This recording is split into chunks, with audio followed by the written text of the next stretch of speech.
Si eres nuevo, principiante o simplemente jamás te has informado sobre los tests que un jugador puede cometer en la mesa, estás obligado a ver esta sección de tests básicos que todo jugador debe conocer antes de sentarse en una mesa de póker, si quieres tomarte mínimamente en serio este juego tan complicado y disfrutarlo aún más.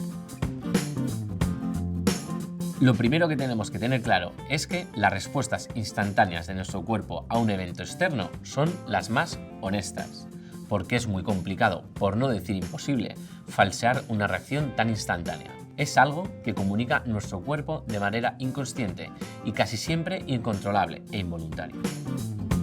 Otro tema muy diferente es la capacidad que sí podemos tener los seres humanos de estar preparados para esconder esas reacciones instantáneas en un momento dado. ¿Cómo? Teniendo una cara de póker todo el rato, o como yo recomiendo, teniendo un cuerpo completamente de póker durante todo el tiempo.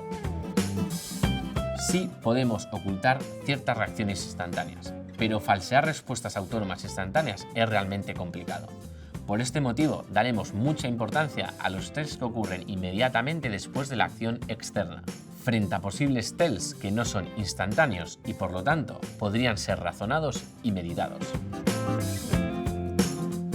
Ya hemos visto que cuando en una misma calle vemos unos tests de suma y otros de resta, deberíamos descartar incluir esa información a la hora de tomar decisiones. Para poder incluir el lenguaje no verbal de un rival en nuestra toma de decisiones, todos los tests tienen que estar en armonía y tienen que contar y respaldar la misma historia.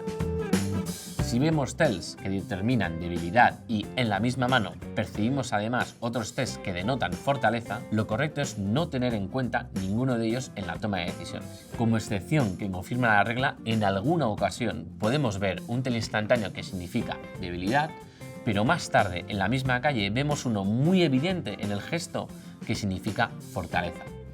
Cuando tengas cierta experiencia en leer a tus rivales, habrá ocasiones de estas características en las que serás capaz de tener en cuenta únicamente el test instantáneo, dando por artificial el otro. Dicho esto, comencemos.